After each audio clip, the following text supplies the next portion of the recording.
Nëse ti do që vërtet të ndryshosh, të bësh dikush, versioni më i mirë i jetës tënde, është shumë e lehtë për ta dëgjuar, por është shumë e vështirë për ta testuar, sepse testimi është ajo që është rruga më e vështirë e jetës.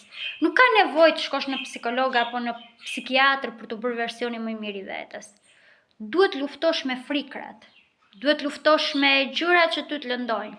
Pra, është më se normale që të thuash kam frikë, jam i dobët.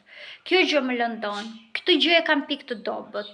Nuk është turp që të diskutosh për dikë kur ke nevojë edhe për trajtime specialiste, sepse jo të gjithë njerëzit janë të aftë të punojnë me emocionet e tyre dhe t'i përballojnë, sepse ndonjëherë ti mund të jesh një njeri shumë i mirë, pa arritur të kesh trauma në jetë, por emocionet e tua të bëjnë ty të përjetosh ankthin, stresin, frikra të ndryshme.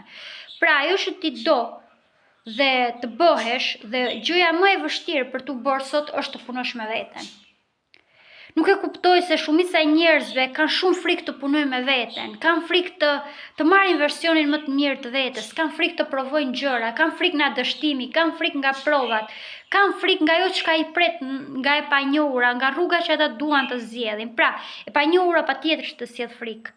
E panjohura patjetër që të sjellë ty pikpyetje. Patjetër që do të sjellë ty një fushë të errët ku ti ose një labirint që do të sjellë një lloj rruge që ti duhet të dish të zgjedhësh. E panjohura patjetër që do të vëri ty në dyshim edhe me veten.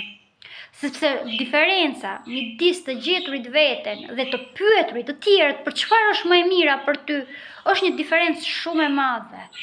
Të gjesh veten, duhet të përballesh me frikrat dhe të panjohurën tënde. Në momentin që ti përballesh me frikrat dhe me të panjohurën, e gjen të gjitha.